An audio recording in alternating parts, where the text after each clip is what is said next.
पादप और द्विबीजपत्री पादप की संरचना किस प्रकार से होती है। तो चलिए सबसे पहले हम बात करते हैं आखिर बीज क्या होता है।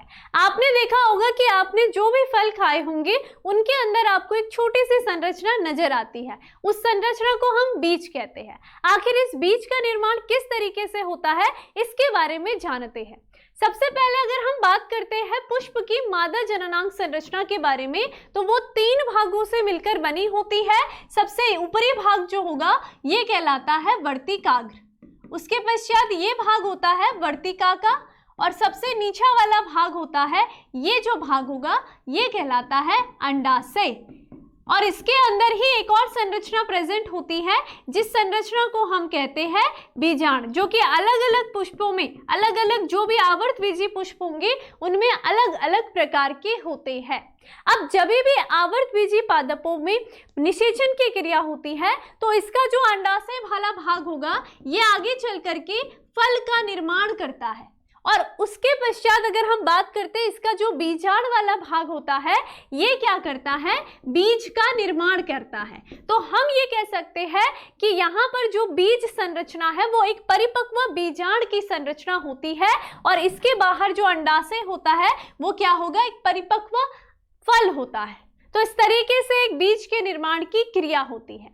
अब हम यहाँ पर देखते हैं कि आखिर ये जो बीज होता है इसमें क्या क्या प्रेजेंट होते हैं। तो देखिए बीज में बीज आवरण उसका प्रेजेंट होगा, बीज का जो कवरिंग होती है वो उसमें प्रेजेंट होता है, उसमें भ्रूण प्रेजेंट होता है, और भ्रूण की अगर हम संरचना देखते हैं तो उसमें आपको मूलांकुर भाग और साथ ही साथ इसमें आपको कौन सा भाग दिखाई देगा, परांकुर भाग दिखाई देता है। आप जब भी खेतों में अपने बीज को बोते हो तो उस बीज में ये जो भ्रूण होता है यही एक नए पादप का निर्माण करता है। क्यों?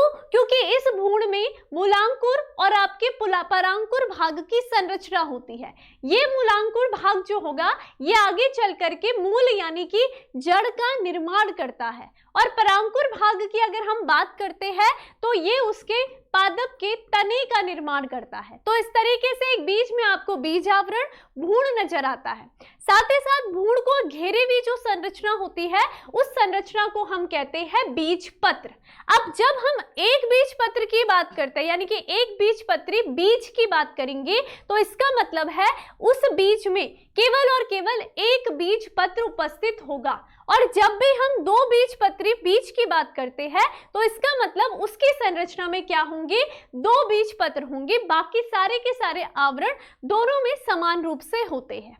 अब इसके साथ आपको पता चल गया है एक बीजपत्री पादप में एक बीज होता है, एक बीजपत्र होगा, द्विबीजपत्री पादप में 2 बीजपत्र होते हैं।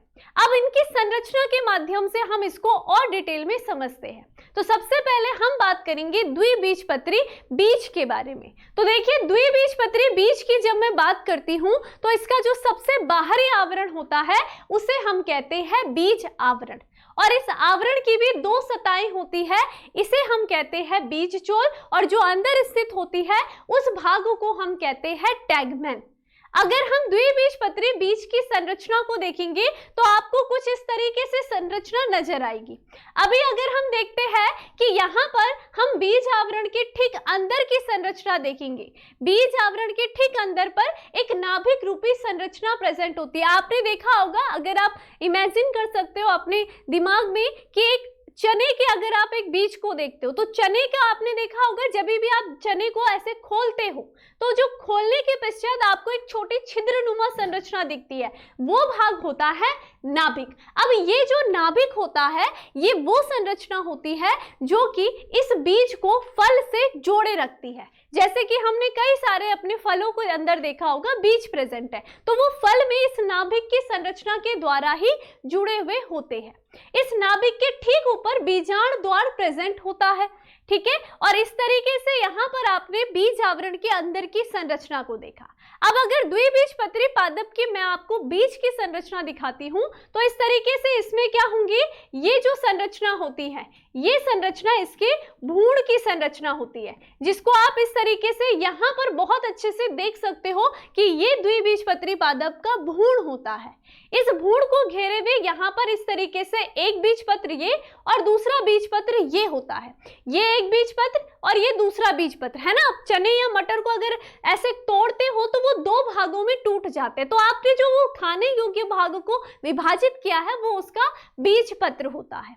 क्लियर? तो यहाँ पर द्विबीजपत्री की खासियत यह है कि इसमें दो बीजपत्र उपस्थित होते हैं। अब अगर आप किसी द्विबीजपत्री पादप के बीज को बो रहे हो तो आपको पता है कि आखिर वो द्विबीजपत्री पादप से एक नए पादप का निर्माण कैसे होता है, क्योंकि उसमें आपको ये जो भ्रूण वाली संरचना नजर आ रही है, इस भ्रूण में दो भाग प्रेजेंट होते हैं। एक भाग होता है ऊपर की साइड जिसे हम परांकुर भाग कहते हैं और दूसरा भाग होता है नीचे की साइड जिसे हम मूलांकुर कहते हैं। देखिए, जब भी आप इस बीज को मिट्टी में बो रहे हो तो यहाँ पर कुछ समय के पश्चात ये जो परांकुर भाग होता है ये क्या करेगा, सबसे पहले तो मलांकुर जो मूलांकुर भाग होगा ये उस पादप में सबसे पहले जड़ का निर्माण करेगा, है ना। और उसके पश्चात जो प्रांकुर वाला भाग होता है वो उस पौधे के तने का निर्माण करता है, उसके बाद पत्तियां और फूल उसके बाद लगने लग जाते हैं। तो यहाँ पर इस तरीके से आपने देखा एक द्विबीजपत्री पादप की संरचना होती है, एक द्विबीजपत्री बीज की संरचना की हम बात कर रहे हैं। तो यहाँ पर देखा नाभिक जिसके द्वारा बीज फल से जुड़ा हुआ रहता है, नाभिक के ऊपर एक छिद्र होता है जिसे हम बीजांड द्वार कहलाते हैं। द्विबीजपत्री बीज में दो बीजपत्र के बीच में भ्रूण स्थित होता है जिसमें कि परांकुर मूलांकुर भाग होते हैं जो कि तने और जड़ का निर्माण करते हैं। बीजपत्र में अब देखिए, आप जब भी चने को या किसी भी द्विबीजपत्री बीज को तोड़ रहे हो तो यानी कि दो बीजपत्रों में वो पादप टूट रहा है ना, वो फल टूट रहा है या वो बीज टूट रहा है, तो आप देखते होंगे आप उस बीज पत्र को खाते हैं। तो इसका मतलब जो द्विबीजपत्री पादप में जो बीज पत्र वाला भाग होता है वो खाने योग्य होता है, तो इसलिए उसमें क्या होगा, भोज्य पदार्थों का संचय होता है और काफी पोषक पदार्थों से वो परिपूर्ण रहता है।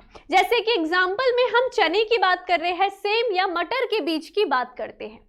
अब द्विबीजपत्री पादप में हमेशा याद रखना, इसमें आपको कभी भी भ्रूण पोष यहाँ पर नजर नहीं आता है, क्योंकि जितने भी द्विबीजपत्री पादप बीज होते हैं वो अपने भ्रूण पोष का पूर्ण रूप से उपयोग कर लेते हैं, इसलिए आपको केवल और केवल इसमें भ्रूण की संरचना दिखाई देती है। अब हम बात करते हैं एक बीजपत्री पादप की संरचना किस प्रकार से होती है। तो जब भी हम एक बीजपत्री पादप की संरचना देखते हैं तो सबसे पहले हमें देख करके ही पता चल जाएगा कि इसमें केवल एक बीज होगा, यानी कि उसको आप दो बराबर भागों में नहीं बांट सकते हो। जैसे कि आपके आसपास आपने मक्का देखा होगा, गेहूं देखा होगा, चावल देखे होंगे, आप इसको दो बराबर भागों में नहीं तोड़ सकते हो। तो ये सारे के सारे आपके एक बीजपत्री बीज के अंतर्गत आ जाते हैं। कुछ एग्जाम्पल आपके आर्किड मक्का ये हो सकते हैं। अब एक बीजपत्री पादप में सबसे बड़ी यही खासियत होती है कि यहाँ पर भ्रूण पोष जो होता है, जो ये पोषक ऊतक होता है, ये इसमें आपको पूर्ण रूप से दिखाई देता है। अर्थात जो भी एक बीजपत्री बीज होते हैं वो अपने भ्रूण पोष का उपयोग पूर्ण रूप से नहीं कर पाते हैं, जिसके कारण वो शेष दिखाई देता है। ठीक है, यहाँ पर भ्रूण कोश की बाहरी भित्ति भ्रूण से एक प्रोटीन सतह द्वारा अलग होती है जिसे हम एल्यूरोन सतह कहते हैं। अगर आप डायग्राम में यहाँ पर देखोगे कि यहाँ पर आप देख रहे हो ये एक बीजपत्री पादप की आप बीज की बात कर रहे हैं, तो एक बीजपत्री बीज में यहाँ पर आप देखोगे ये इतना बड़ा जो ये संरचना है, यहाँ पर इसका ये भ्रूण पोष शेष बचा है ना, जबकि हमने द्विबीजपत्री पादप की संरचना में केवल और केवल भ्रूण की संरचना को देखा था। ठीक है, तो ये क्या हो गया, इस तरीके से आपने संरचना को देख लिया। क्लियर? उसके बाद अगर हम देखेंगे एक बीजपत्री पादप की बीज की संरचना को, तो हम देखेंगे बीज की अगर बात करेंगे तो यहाँ पर क्या हो जाएगा, ये सबसे बाहर इसका बीज आवरण है। आपको यहाँ पर पूर्ण रूप से दिखाई दे रहा है कि पूरा का पूरा जो भ्रूण पोष है इसका उपयोग नहीं हुआ, इसका आधा भ्रूण पोष शेष रहा है। ये जो संरचना आपको दिख रही है ये इसके भ्रूण पोष की है। उसके पश्चात ये जो संरचना होती है, ये जो संरचना आपको दिखाई दे रही है, ये आता है इसका बीज पत्र। अब यहाँ पर एक बीजपत्री पादप में इसको बीज पत्र को कहते हैं क्या, स्कूटैलम कहते हैं। ये जो भाग है वो स्कूटैलम होगा और इसके अंदर ही क्या प्रेजेंट होते हैं, इसके परांकुर भाग और मूलांकुर भाग होते हैं।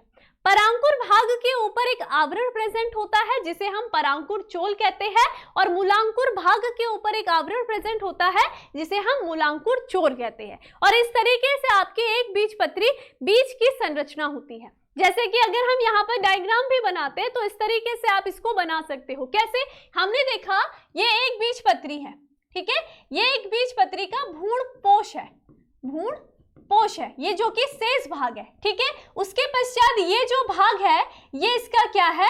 स्कूटेलम है, स्कूटेलम यानी कि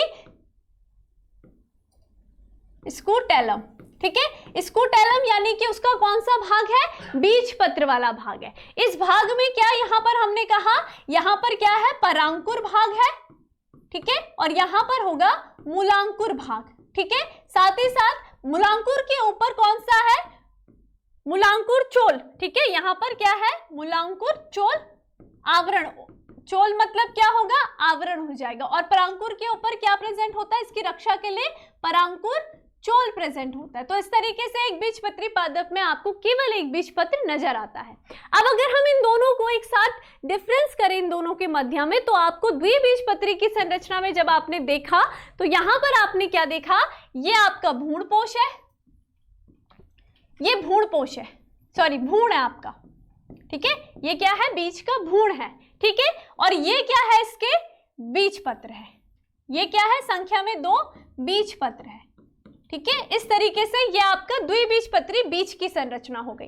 अब हम अगर बात करते हैं एक बीजपत्री की, तो एक बीजपत्री में जो बीजपत्र है वो मैं इस तरीके से बना रही हूं। ये क्या हो गया? जिसे हम क्या कहेंगे? बीजपत्र को स्कूटेलम कहते हैं। क्या कहेंगे? स्कूटेलम कहते हैं, ठीक है। और बचा इसका जो ये भाग होता है, ये जो भाग होगा ये उसका शेष जो क्या बचा है? भ्रूणपोष बचा हुआ भाग है, ये कहलाएगा, ठीक है। साथ ही साथ अगर हम इसकी बात करेंगे, हमने कहा जो जो द्विबीजपत्री पादप है इसका जो ये ऊपरी भाग होगा भ्रूण का, ये क्या है? परांकुर भाग होगा, जो कि आगे चल करके तनी का निर्माण करता है, ठीक है, परहो भाग का निर्माण करेगा। हम पूरे अगर बात करते हैं पूरा भाग ही लिखोगे तो आप क्या लिख सकोगे? परोह भाग का, यानी कि जो आपको मिट्टी से ऊपर नजर आता है, ठीक है, यानी कि परोह भाग का निर्माण, जिसमें तना, पत्ती, फूल सबका निर्माण ये भाग करेगा, ठीक है। और ये जो भाग कहलाता है ये इसका मूलांकुर भाग कहलाएगा, मूलांकुर भाग कहलाता है, जो कि आगे चल करके क्या करेगा?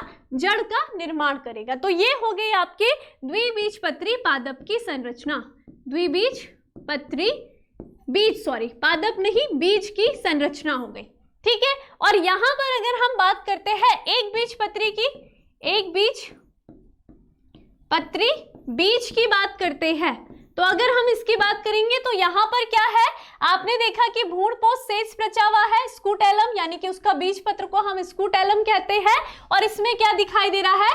ये जो भाग होगा परांकुर भाग, ठीक है, ये जो भाग होगा ये मूलांकुर भाग, ठीक है। इनके ऊपर आवरण प्रेजेंट होते हैं। परांकुर के आवरण को क्या कहेंगे? परांकुर चोल कहते हैं। चोल यानी कि आवरण होता है, परांकुर चोर कहलाएगा, ठीक है। और यहाँ पर मूल का जो आवरण होगा वो मूलांकुर चोल कहलाता है, ठीक है। तो इस तरीके से एक बीजपत्री में परांकुर परहो भाग का निर्माण करेगा और मूलांकुर उसके जड़ वाले भाग का निर्माण करता है। तो इस तरीके से आपने दोनों के मध्य में अंतर देखा है, एक बीजपत्री बीज में और द्विबीजपत्री बीज में क्या अंतर होता है और उनकी संरचना किस प्रकार से एक दूसरे से भिन्न होती है। धन्यवाद।